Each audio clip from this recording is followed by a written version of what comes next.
schools, but the minister prefers that we focus on the positives and not necessarily the negatives. Those comments, particularly, were controversial, coming in a week when AIDS children were drowned in pursuit of education in a severely underprivileged parts of the country. So tonight we're asking that question: is there any justification to focus on Ghana's education success stories while limiting the media exposure for those tragically under-resourced schools in obscure parts of the country? And for those of you who might not have followed the series on Ghana's schools of shame, perhaps we might just give you a sense of what we discovered when we toured some parts of the country, specifically up north, and what we discovered. We are not sparing any efforts to make education in Ghana of the best quality and fit for the needs of the 21st century.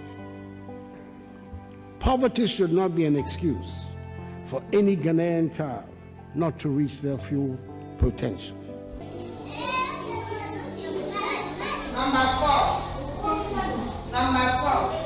Bashiru Nuruddin speaks for about 7,000 children without desk in the Pandai district. What is disturbing us is we don't have furnitures. Sometimes when we are coming to school, we feel bored. We don't even fail to come to school because we don't have furnitures. If you dress and come to school, you come and sit on the floor, your things will be dirty. So we are begging the government to give us chairs. Every morning, these children carry stools and plastic chairs on their heads and head to school. Many of these children have walked several kilometers just to access school. Their school, Balai DA Primary School in the Pandai district of the Northern Region, has no furniture, so their parents bought plastic chairs for them.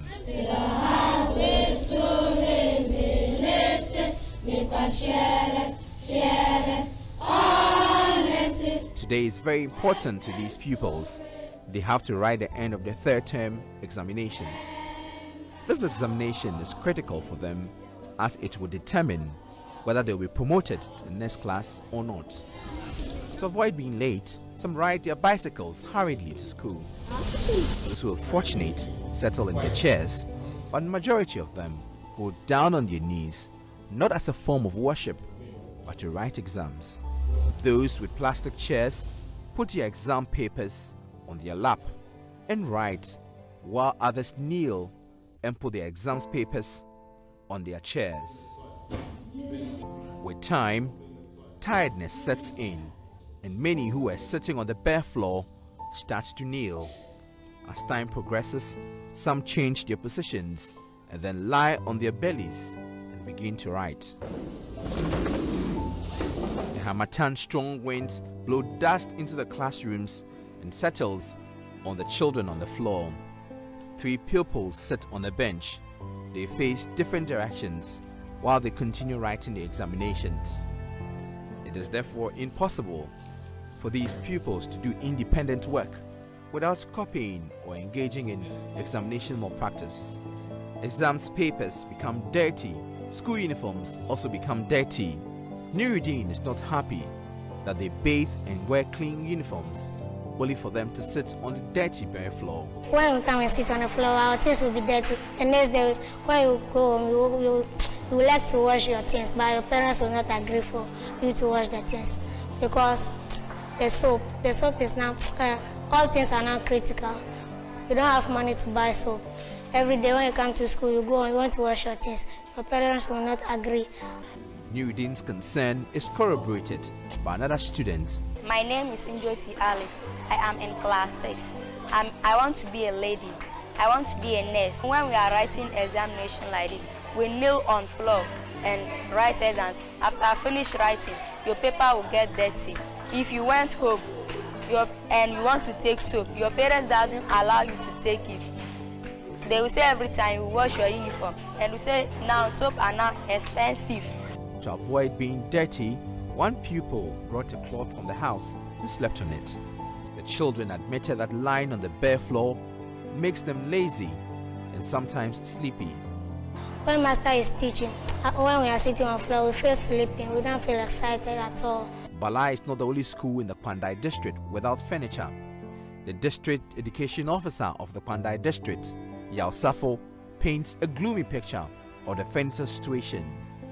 For most of the primary schools, they have just a 3-unit classrooms. So you find that most of the pupils have classes either under trees or in sheds that are constructed by the communities in which the schools are located.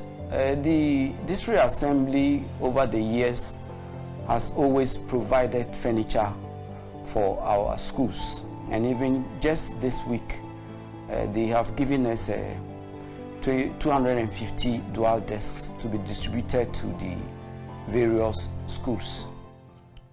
Well, so excerpts there of that series that we're running, Ghana Schools of Shame, put together by Journey's feature editor, Jojo Kobina. But of course, let's have a conversation on this. Should we be deeming that light on some of these media exposure for tragically under-resourced schools in obscure parts of the country, and helping us out with that conversation is Rose Blankson. She's an educationist, of course, was about 30 years ago, was in the training college, went on her first posting and had a first-hand experience of this furniture experience or situation that's in our schools, very deprived ones, of course. Hello, Rose. Welcome to Ghana Connect.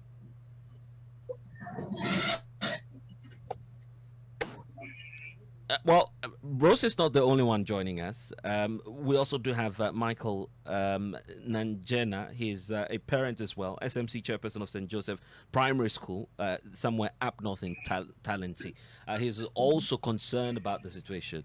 And we do have, of course, some concerns also from Michael, who's a parent and will be sharing his concerns with us. Hi, Michael.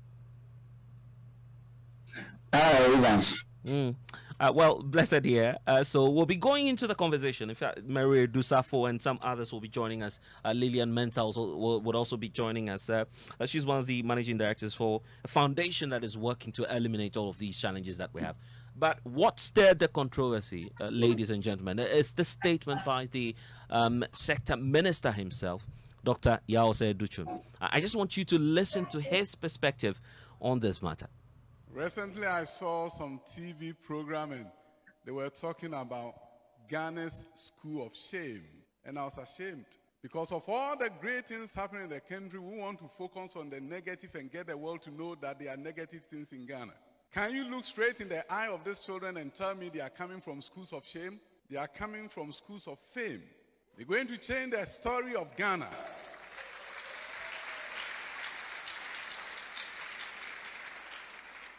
These young men and women has a fierce determination and it's palpable when you get close to them. They want to change the face of this country.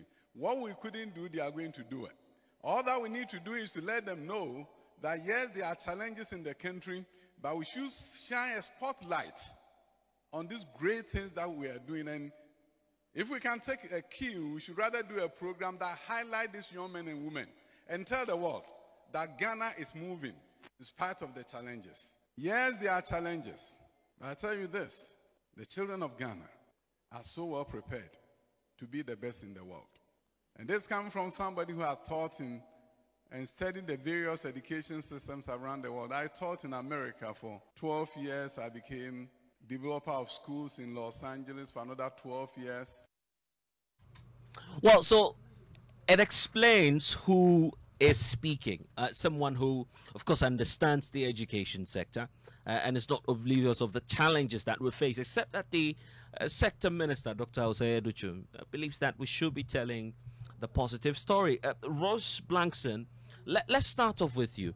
You were in the classroom for about 30 years now. Your first experience, I'm interested in listening to that story. How was it like, and what do you have to say about the minister's position on this? So good evening to our cherished listeners. It's interesting, the minister speaking about America and comparing America to Ghana all the time. I was fortunate and blessed to have been posted from Our Lady of Apostles Training College, Ula in Cape Coast, in 1998 to go teach in a village called Obakroa. Obakroa at the time was in the rural district of the, now I think it's the east or so. Obakroa is between a town called Obo and Ashalaja. It's a remote village, and in 1998, when I was posted there, the classrooms were bare. Children had to carry items such as saucepans, bowls for serving meals, bricks, sand crate bricks, and anything that they could sit on or write on. They sat on bare floors, and this place I'm talking about is in the Greater Accra region. At the time, we had class 1 to class 6. We didn't have JHS, and the children had to travel through Krokoshe, Ashie, Amanfrom, through to Hobo for their JHS education. I was shocked to see the videos and to hear the stories that we still have such sorry situations in our basic education, the very foundation of our education. Children still sit in the sand, the dust. Children have to crumple for chairs and tables from churches to go and sit on in the classroom. And the minister says we should not talk about that. Why not? Why should we talk about the positives and ignore the negatives? Why should the deprived communities suffer and, we polish the story and make it seem like all is well? Why isn't the minister comparing what is going on in some villages, the struggles teachers go through, the fact that teachers have to contend with buruli ulcers because they have to drink from polluted river and lakes. Teachers don't even have places to ease themselves. So if you don't wake up around 3:30 a.m. to ease yourself and to take your bath, you cannot do it when it is past 5 a.m. My brother, we need to tell the truth. It is a dire situation. It is dangerous. We are making the rich, the privileged more privileged, the rich richer, and the poor impoverished. We are turning the poor to paupers because they do not have equal opportunity.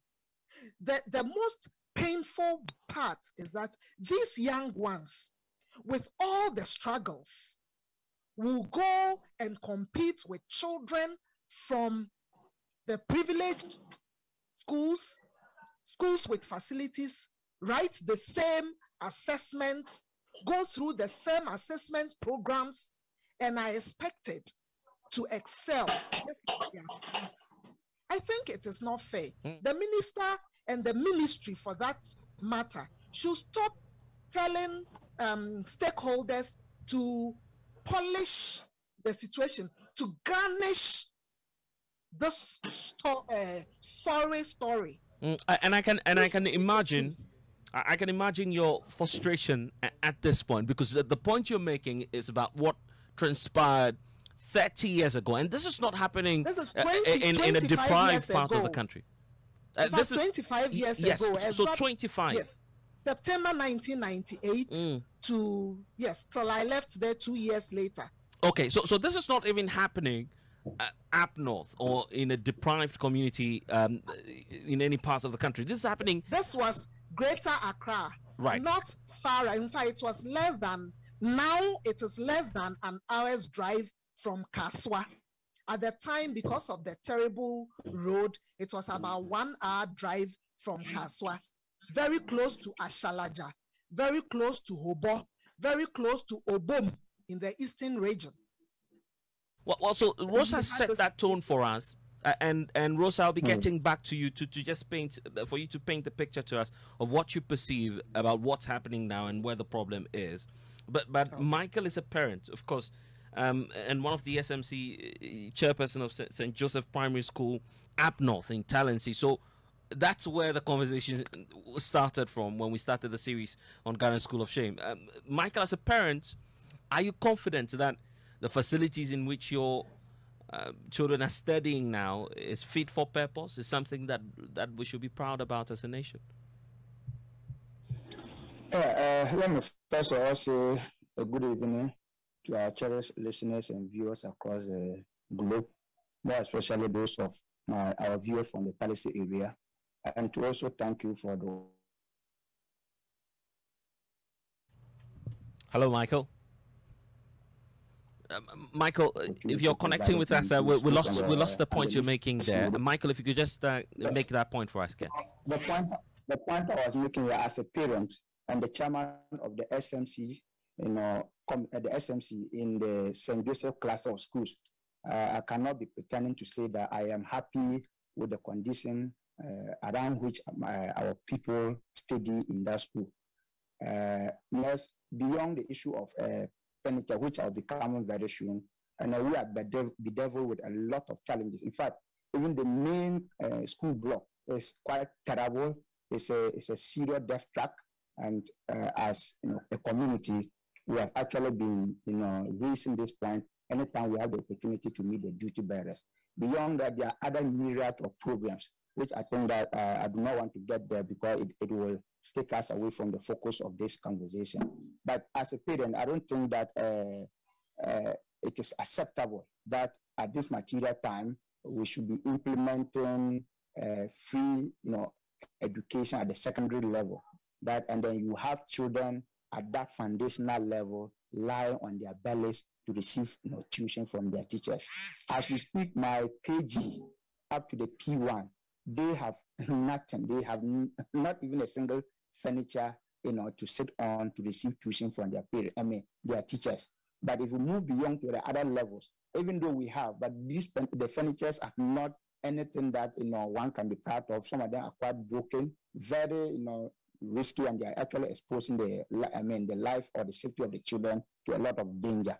So yes, I think that look at this material time, you see, we need to actually invest so much in ensuring that at least the very beginning we get it right. It is on that basis that the student can actually excel when they get to the upper level and then the secondary school level. So yes, while I will not begrudge the minister for really wanting us to talk about, to speak on the prospect or the gains we have made so far, but I think that it is not far-fetched for us as a people to be able to highlight some of the challenges we face, at least in every facet of our educational life. Because any attempt, to actually put those challenges under the carpet will mean that we are actually living in that state of self-denial. And then when we get into that spectrum, it becomes difficult for us to really bring our program to the fore, and then even call for collaboration from others who can actually contribute in resolving those things. Okay. So I think that look at this material, even what is happening, and if you can, if you are conversant with Tallahassee very well, my school is virtually in the nucleus of the district capital, and yet you get there finishing in the schools from primary and KG up to the even pieces is a challenge. We have, and how much more other schools that are far away from Tallahassee. Yeah. There was even one far away from the district capital. There was even one school very close to around Congo, Yazore. The entire school had no furnishing. It took a journalist to highlight these things for the duty bearer to actually move into action, and got that school provided with furniture. So I think that look, whatever the minister is saying, yes, even though yes, it is a good call for us to talk about some of the gains we have made, but it is also right for us to actually talk about our feelings, so that as a society we will rise up to the occasion to ensure that while we are focused on the positive, we should not lose sight of the negative. And if you look at some of these negatives, their negative impact on the education delivery it cannot be underestimated. And we think that we should not lose sight of that. So as a parent, in my school, I'm not quite happy with some of the challenges, more especially the issue of furniture, considering the fact that we are investing so much, at least in education in the upper level, and ignoring that of the basic level, that is fundamental. So that's my response to that is that I am not happy. Okay, so that's the position of Michael, and just to paint that picture for you, Michael is just a parent. How about those who are involved, those who are actually executing? Those who are actually executing what's happening on the ground, and that's why I want to hear from Mary Edusafo, because she's a teacher in one of the deprived areas where furniture is not the only challenge. There's also the problem of this general infrastructural deficit in some of these schools that we're talking about. It's absolutely poor in some of these areas. But guess what? She's doing something just on her own, putting up some community classrooms here and there by mobilizing the necessary resources that people, benevolent individuals, are able to offer. Hello, Mary. What's your experience? And just share that with us. Hello. Good evening. Yeah, so Mary, if you can hear us, the conversation around how you've been able to start that change, even from the individual level, I'm sure it's inspired by what you've seen even in your school as well. Good evening. Hello. Mary, are you able to hear us now? Yes, please. Okay, yeah, so I was asking about what inspired that journey, the decision to, at your individual level, mobilize resources. I mean, try and push people, benevolent individuals, to set up schools where you are, in the deprived community in which you are. What's motivating you to do that? Good evening to your cherished listeners. I'm a teacher in Morua GA Primary School. Looking at the condition over there, and as a teacher, what will I do to help my people? I have to start up with something so that I can get the support of the children and then the community as well. So we plan doing something by starting building our classroom work so that the community and the children too can help us in doing it. So, I mean, who's helping you on that journey? And I was asking about what's inspiring you because of what's, of course, dominating the conversation as to whether or not we should be exposing the poor infrastructure in some of these deprived schools so we can get help to fix them. Yeah, as a teacher, what inspired me was, what would I do to help my children? So, looking at them, the struggle that they are going through, sitting under trees, learning, is not good for the children. Even the trees that they are sitting under, the community came and then cut the trees for their fans, and it's not good. So we have to support them to put up something, that's the classroom, so that they can learn. We don't even have chairs. Chairs is a problem for the school. Even from KG up to the GHS, there's no chair. So the children are sitting on the floor.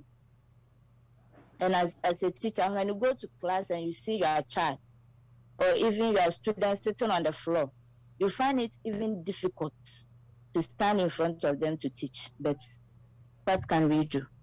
We have to do something for the children. So that was the idea that came, that all the teachers have to come together and then support the building. I see.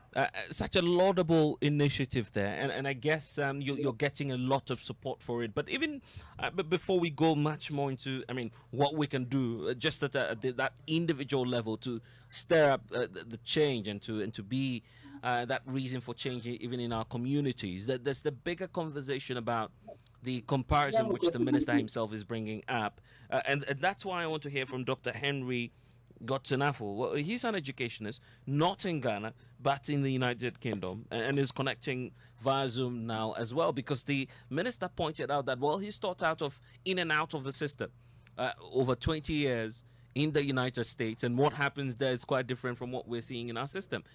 So, Doc, you've had the education minister as well, comparing the systems and asking us to tell the positive story. So why not tell it if, in fact, it's happening as well? It's not as though some of these stories are not existing. Yeah, thanks so much. It's good hearing from my various panelists on some of the very important things that we're all sharing. I watched the for myself this morning, and interestingly, I watched it with my son, who is a 10-year-old in the British schools, and I could see that. So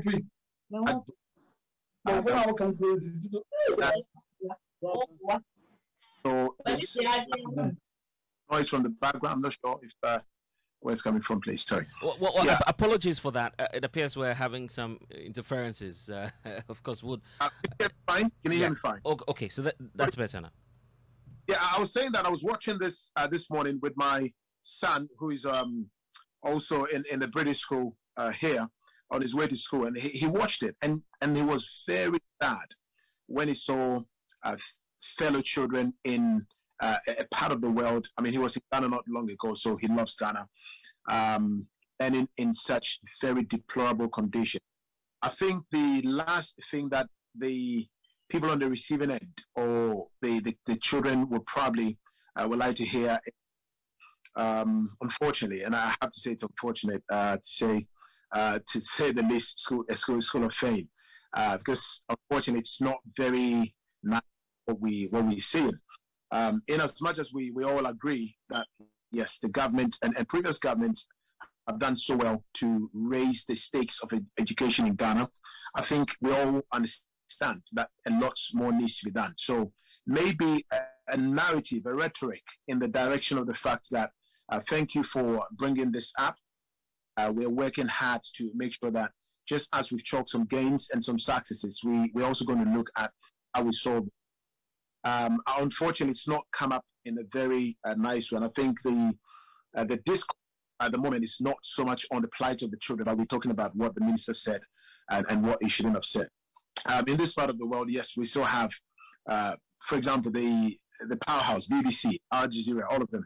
They do solid exposés and panorama investigations on various things, sometimes even on the monarchy, and they take it on the chin in good faith and work on these things. So I think a lot more has been said already, and it's important, and we need to look at the issues on the ground, empathize with the people on the receiving end, and see how we have to work around this. But I'll have to commend multimedia on some of the groundbreaking stuff that you've done, and I think all of us are one way or the other to find solutions to some of these things in this day and age. And I think that's where the narrative has to be, or the discourse has to be or directed towards. So from where you operate, of course, there's a need to do that comparative analysis. Do we deem the light? I mean, what's the best approach for us here? What can we adopt? What can we learn from the system in which you are and apply that to what's happening here and what the minister is calling for? Yeah, I know we're talking about solution. I'm just going to give 3 very important things that I feel we need to push in Ghana. I think at a point we need to work, the public sector needs to work with the private sector in some of these areas. And I say this, for example, when the drive with the free education came in, free boarding house and all of that, I was looking to see how do we partner with the private institutions, okay, to help bring the infrastructure together, bring the resources together and support. So what is happening in the UK, for example, is that the government is partnering with private institutions into what we call the academy system. So private businesses, private businessmen are taking over public schools, running it together with the local education authorities, with the government, to make sure that these schools get the best resources. And it's working. So it's one of the things that Ghana we can also look at. We can also look at, I know for some time we've been talking about our teachers going out.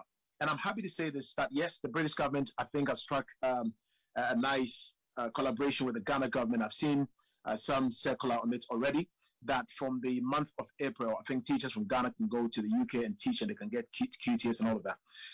One of the things that we can do is to look at brain exports. Look at brain export. I was so happy to hear my sister Rose talking about the fact that she was posted from Ola Training College, and I know Ola Training College very well, one of the top teacher training institutions in Ghana, and to be posted from there to where she is describing 25 years ago, not very long time ago, but yet sounds a long time ago, and the situation that she found herself in. If people like her, if we're producing a lot, and that extends to even our nurses and doctors, if we're producing a lot of them and we haven't got enough space and resources to look after them, we can partner with some very good foreign governments, have brain exports, and get some of the money back into some of these areas that needs the money most. And that's very important. And maybe as well, I think we need to start looking at this. Can we start telling some of our policymakers to put their kids back into some of these public schools? Because maybe if we have our kids in these public schools, we will be able to see for ourselves, not just see, but also empathize even a bit more with what goes on the ground, and we might be able to do something about it. My last point on this is that we need to review the whole SHS, free SHS thingy, because even if you come into the UK, boarding house is not free. So a lot of the day schools are there. So some of the day schools that has been built before, maybe by previous government, by this government, why can't we partner and take some of these resources on board and make sure that we use them, and maybe review the free SHS? Can we make some cuts on those free boarding house places? And that's a controversial statement you're making, because when you talk about the free SHS, government is not willing to touch that program. It has a political cost. Are you then suggesting that it's part of the reasons why we're not allocating enough resources to dealing with the infrastructural challenges that we have within the sector? Where we are now at the moment, I mean, unfortunately, we are going through a very difficult economic crisis, and Ghana is not an isolated case. I mean, it's all over the place, and we know that. So government across the world, people are looking at policy, people are looking at their budgets of yesteryears and their plans, and they're making cuts here and there in this time. So it's not bad. It's a good thing. It's not bad to go back to a policy and look at it again, because it's taken a lot of resources. And in this period, in this very challenging time, why can't we look at the free SHS? Free boarding house is not something that you get in America. It's not something you get in the UK. Even in the top countries across Europe, you don't get free boarding house. So if we can look at it, make sure it means tested. Those that cannot afford, that has to be there. We help them rather than making it a wholesale. We need to look at that and put the money back to where the foundation is, where we need it most. Because what we saw, unfortunately, it's not very, very good. Okay, so we also need to hear from those change makers. There are institutions as well supporting that process. But Doc, I'll get back to you so we explore some more alternatives. But there's one institution, the Namane Foundation. That's an NGO that's focusing on improving the lives of people in deprived schools as well. And we're fortunate to have the managing director, Lillian Mensah, joining us via Zoom. Lillian, what's inspiring, of course, what you do? We're now, of course, learning from these Ghana School of Shame series that a lot is not going on well with our schools when it comes to infrastructure. How are you helping to solve part of the problem?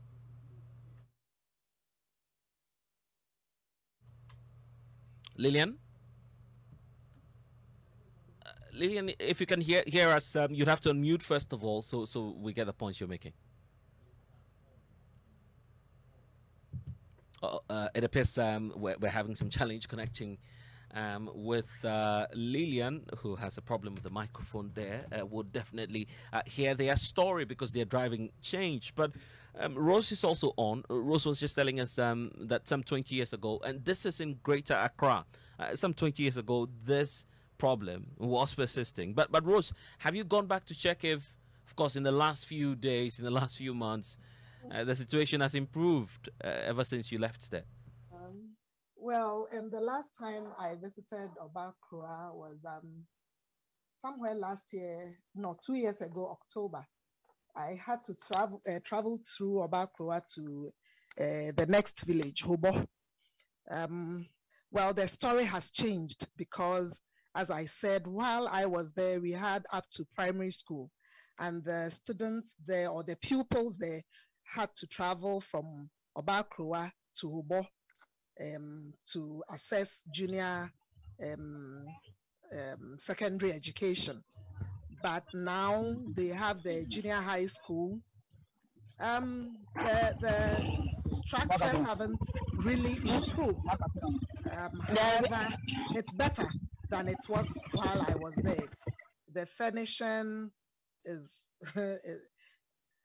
isn't, as you would expect of a basic school, the foundation. You see, Evans, we are making it look like we don't care about the basic education any longer. But I remember that there was a policy that made every child of school-going age, it was compulsory for that child to go to school. And parents could be arrested if their children were not allowed to have access to education. So if we are not making access comfortable, respectable for these young ones, should we start thinking about arresting the policymakers? Should we also start enforcing the law and arresting those who have to get tables and chairs in classrooms for children to sit and study? Because it appears no one cares. It's not only in the hinterland, in the western north and the northern belt and all those places. Right here in Accra. In fact, if you go to places around Agbogloshi, those cluster of schools, the situation is not different. A mono desk that is meant for one child to sit on so that that child can sit properly, hold the pencil or the pen properly, position the exercise book properly in front of him or her.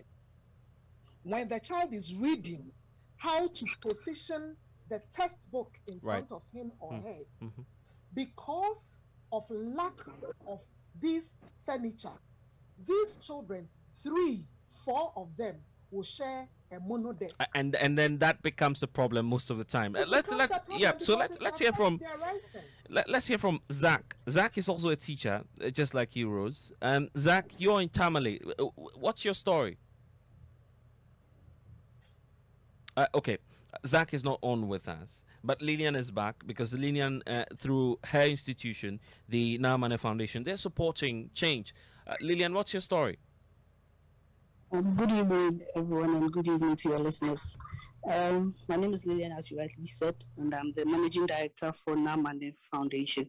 So my story is very simple. Growing up, I used to watch the news with my grandparents, and whenever we switch on the telly, we get to see these stories that we see children sitting on the bare floor to learn and all that. And growing up, all these things I see made me also have the feeling to do something to make an impact in the country. So it was due to whatever you show on TV, which the minister says we shouldn't show. That's how come I got encouraged to do something. So if we don't show it, how then does someone try to help if the government is not helping? That's how come we come in. So basically, my foundation has been able to undertake 3 projects so far 2 in the eastern region, and then one in Adam. Where we target the kindergarten schools because we want to target from the bottom to the top. So you see children at the age of 3, 4 sitting on the bare floor, lying on the bare floor just to study, and we expect them to grow up and come compete with the people in the private schools. And I realized with my team that we can make an impact. And mind you, we don't have a lot of funding, but through friends and loved ones, we are able to raise just some money, some few funds to do something for them. And then I believe that you don't have to just look at the amount involved. You can also just get there. The people can rally around their old dexes and also make them better for them to use instead of us going to get a huge sums that we always purport to use. And Lillian, I was about asking a question as to how you normally hear of these deprived schools, how you target them. Is it mostly from some of these media reports, such as the Ghana Schools of Shame? So I have a member of my team. His name is Bright Nimakun. He is a teacher in Kwabibrin district with Yuga's basic school. So he went to the training college. Most of his friends are teachers. So he liaises with them. And then those who are facing very difficult situations, those who have children sitting on the floor. So he gets to talk to his friends. They share their pictures and their videos with us. And then we assess those who are really in need. And then we go in to help. So that's how we get our news. Interesting observations there, but of course, for those of you who are listening to us, just tell us about the situation where you are. What's the status? Perhaps you're a teacher. What's the status of infrastructure in your school? 05511119997. We'll be taking your comments shortly, but Dr. Henry Godson-Afol is still with us. He's joining us from the United Kingdom. And Doc, the way forward and how we can sustain the gains we've made. I guess the point of the minister is let's also tell our own story. It's a story we are always going on the negative, but let's balance it. So how do we find space for what's wrong, try and fix it, and add on to the gains that we've made? Yeah, I mean, like we rightly said, I think a lot of us have been very charitable in the sense that the government has made some gains, and same as previous governments, and we have to give them credit for that. But we also that a lot still remains to be done. And as I've said, to be honest with you, as a country, we need to make sure that we find space for the right priorities. We need to prioritize what is important. And I'm sad to say this, that this is just probably a microcosm of a bigger situation, because you've picked one area. And like my brother said, I think Michael said, that this actually even at the heart of the district. So if you go to the very remotest parts of the district and some of the other places that is not covered, you realize that this is not an exception, or it's not like a drop in the ocean out of the bigger picture. So we need to really prioritize that. As I've said already, we need to come to a point where let's review. A lot of money is going into, and it's going into the free education at the SH level. But let's review that, especially because looking at the feeding of hundreds of thousands of students at the SHS level is not a joke. There are people who probably means-tested will need it. Let's support them. Those who can afford and will not mind to chip in, let us do. Again, from what you've been saying, I also feel we need to listen to the technocrats and those on the ground. We need to listen to the stories of these teachers, like one of us, Rose, was just talking about earlier on. Listen to them. They should not be gagged. They should be encouraged in the spirit of transparency.